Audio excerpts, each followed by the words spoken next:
Hello and welcome to my class. आज हम discuss करेंगे 11th क्लास का chapter 2 form of business organisation के बिज़नेस कितने प्रकार के होते हैं, क्या क्या उसमें फॉर्मेलिटीज़ होती हैं, लीगलिटीज़ होती है, कितने तरह के हम बिज़नेस कर सकते हैं, कौन कौन से बिज़नेस हमारे यहाँ लीगल है।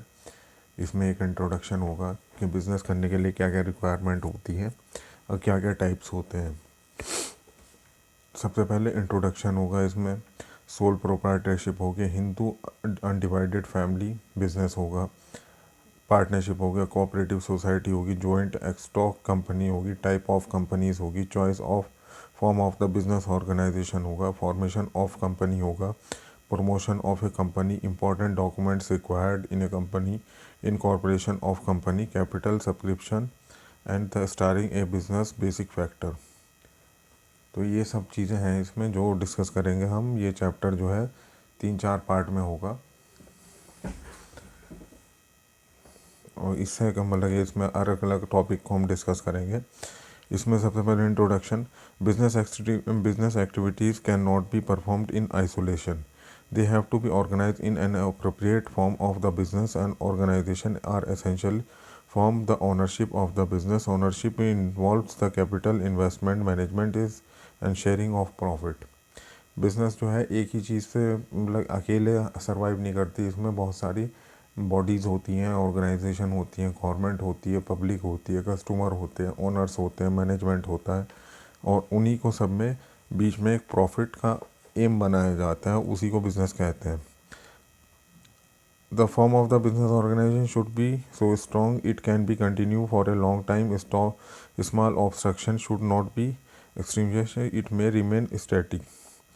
While starting a business or expanding and one existing one, an important decision relate to the choice of the form of organization. The most appropriate form of the determined as the merit of the limitation of each type of the organization against one own requirement.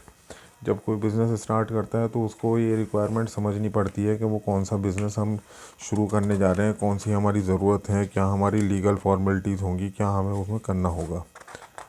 तो ये सब जो है इसमें starting में ही सोचना पड़ता है कि वो टाइप ऑफ बिज़नेस होते हैं, जैसे कि sole proprietorship, partnership, joint stock company, Hindu undivided family business, cooperative society. इसमें सबसे पहले हम डिस्कस करेंगे सोल प्रोप्राइटरशिप को।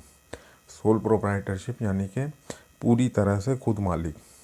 प्रोप्राइटर ये दो वर्डों से बना है, सोल यानी कि स्वयं आप पूरा, और प्रोप्राइटरशिप यानी कि पूरी तरह से ओनर एक कंपनी का। तो इसमें जो है हमें यही डिस्कस करेंगे।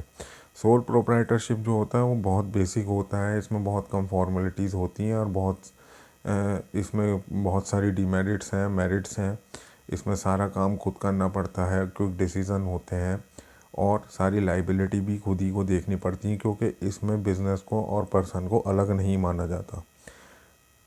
चलिए इसका स्टार्ट करते हैं। The term sole implies only the proprietor refers the owner, hence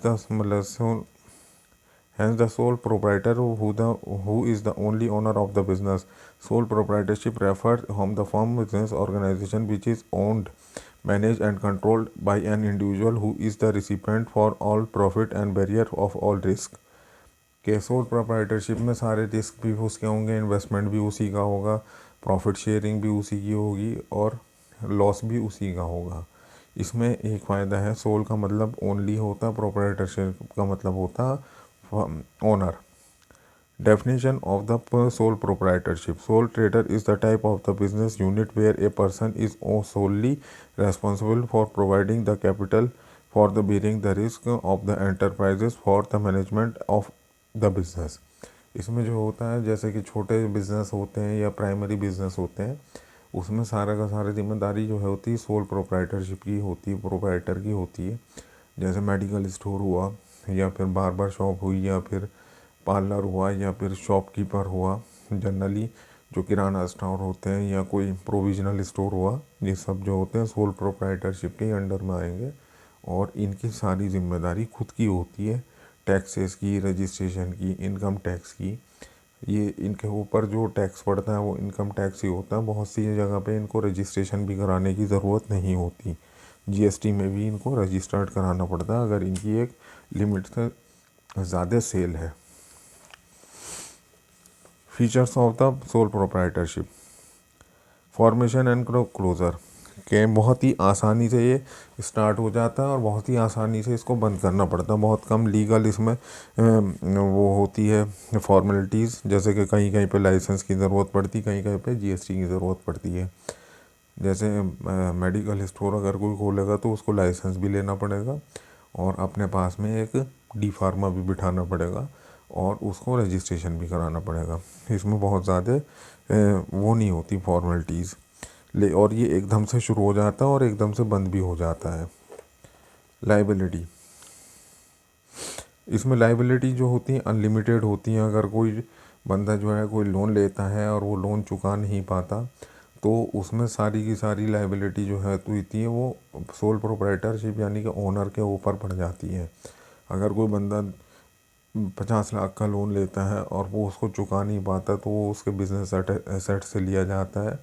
अगर वो बिजनेस एसेट से भी पूरा नहीं होता तो उसकी पर्सनल प्रॉपर्टीज से उसको रिकवर किया जाता है। Sole risk bearer and the profit recipient, कि इसमें सोलली रिस्क भी होता है, उसी का इन्वेस्टमेंट उसी का रिस्क होगा, उसी के डिसीजन होंगे और सोलली प्रॉफिट का भी वो अकेले ही मालिक होगा। कंट्रोल, कि इसमें क्विक डिसीजन होते हैं, किसी की बहसबाजी नहीं होती, किसी से डिसीजन नहीं लेना पड़ता, किसी के मीटिंग नहीं होती। इसमें जो है प्रोप्राइटर फ़ौरन ही डिसीजन ले लेता है और क्विक रेस्पॉन्स होता है उसका।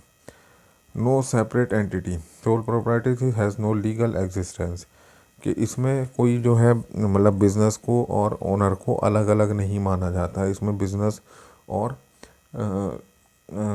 को और ओनर को जो है एक ही माना जाता है। इसमें जो है इसलिए अनलिमिटेड लाइबिलिटीज़ होती हैं, जैसे टैक्स यानी कि इंसान के ही ऊपर लग जाएगा वो टैक्स, अगर कोई सेल टैक्स या जीएसटी का उसके ऊपर पड़ता है तो। Merit of the sole proprietorship, quick decision making, सबसे पहले इसमें जो है होता है किसी का डिसीज़न हमें नहीं लेना पड़ता और फ़ौरन डिसीज़न ले लेते हैं। हमें कोई इसमें जो मीटिंग्स नहीं लेनी पड़ती, किसी के डिसीज़न नहीं लेना पड़ता, किसी से जो है राय सलाह मशवरा नहीं करना पड़ता। कॉन्फिडेंशियलिटी ऑफ द इंफॉर्मेशन, इसमें सीक्रेसी रहती है। बहुत से लोगों के पास जो होता है बिज़नेस करने के बहुत सारे फार्मूलेज होते हैं, तो वो अपने फार्मूलाज जो है किसी और को शेयर नहीं करते। जितना वो सर्व करेंगे उतनी ही उनको इनकम या सर्विसेज मिलेंगी। डायरेक्ट इंसेंटिव, इसमें सीधे सीधे जो होता है प्रॉफिट सोली प्रोप्राइटर का ही होता है। Easy of formation and closure, बहुत ही ईजीली इसको स्टार्ट किया जाता है, बहुत ही ईजीली इसको बंद भी कर दिया जाता है। Limitation of the sole proprietorship, इसमें लिमिटेड रिसोर्सेज, कि इसमें बहुत कम, जितना उसके पास पैसा होगा या जितना उसका टैक्स के ज़रिए से उसको लोन मिल सकता है इनकम टैक्स के ज़रिए से, तो उतना ही उसके पास पैसा हो सकता है। Limited life of the business concern, कि एक सोल प्रोप्राइटरशिप को ट्रांसफ़र नहीं किया जाता। अगर कोई बाप भी अपने बेटे को देना चाहे तो नहीं दे सकता, बेटे को नया रजिस्ट्रेशन लेना पड़ेगा। ये नो लॉन्ग नो रंग चलता है, मतलब कि इसमें जो होती है कि बंदे के साथ ही बंदे की तबीयत ख़राब है, बंदा कहीं फंस गया, बंदा कहीं जेल में गया है या किसी और मैटर में, या बीमार हो गया या एक्सीडेंट हो गया, तो सोल प्रोप्राइटरशिप में ये बिज़नेस में इफ़ेक्ट पड़ता है। लिमिटेड मैनेजरियल एबिलिटी, इसमें वही मैटर है कि अगर कोई बंदा जो है बीमार हो गया, किसी को शादी में जाना है, किसी के परिवार में कोई समस्या है, तो उसको जो है मैनेजरियल एबिलिटी, वो किसी को अपना काम ट्रांसफ़र नहीं कर सकता और उसके बिज़नेस का जो है इफ़ेक्ट होता है, क्योंकि एक इंसान 12 महीने एक सा नहीं रहता या हमेशा उसकी एक सी हेल्थ नहीं रहती।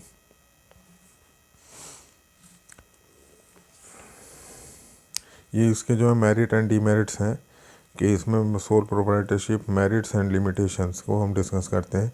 ये फीचर्स को कि इजी फॉर्मेशन एंड क्लोज़र, बहुत जल्दी शुरू और बंद हो जाता है। अनलिमिटेड लाइबिलिटी, बहुत ज़्यादा लाइबिलिटी होती हैं, रिस्क होते हैं, जो लोन होता है वो खुद देना पड़ता है। Sole risk bearer and the profit recipient, के इसमें सारा रिस्क खुद लेना पड़ता है और प्रॉफिट खुद को मिलता है। 100% कंट्रोल होता है इसमें। नो सेपरेट एंटिटी होती है, गवर्नमेंट की नज़र में बिज़नेस और पर्सन एक ही होते हैं। लैक ऑफ बिजनेस कंटिन्यूटी, इसमें जो है एक इंसान सारे काम नहीं कर सकता, तो इसलिए वो बिज़नेस रुक रुक के चलता है। मेरिट्स होती हैं क्विक डिसीजन मेकिंग जो जल्दी से डिसीजन ले लेते हैं। कॉन्फिडेंशियली ऑफ इंफॉर्मेशन, अपनी इंफॉर्मेशन लीक नहीं होती। डायरेक्ट इंसेंटिव, सारा प्रॉफिट खुद आता है। Sense of accomplishment and easy of formation and closure, बहुत जल्दी शुरू और बंद हो जाता है। लिमिटेशन, लिमिटेड रिसोर्सेज, यानी कि पैसा उसके पास लिमिटेड होता है। Limited life of business concern, कि ये बंदा की जो है ये फर्म जो है किसी को ट्रांसफ़र नहीं होती, बंदे के साथ ही चलती, बंदे के साथ ही ख़त्म हो जाती, बेटे को भी ट्रांसफ़र नहीं होती। अनलिमिटेड लाइबिलिटी, सारा का सारा जिम्मेदारी खुद ही होती है। लिमिटेड मैनेजरियल एबिलिटी, के सारी की सारी हर कोई क्वालिटी जो होती है खुद नहीं कर सकता, कि इंसान पूरी तरह से फोकस नहीं हो पाता। होप डाउन के सोल प्रोप्राइटरशिप को हमने समझा और इसको आप बेहतर से पढ़िए। अब अगला जो है हिंदू अनडिवाइडेड फैमिली बिजनेस, इसको हम नेक्स्ट वीडियो में कवर करेंगे। Thank you very much.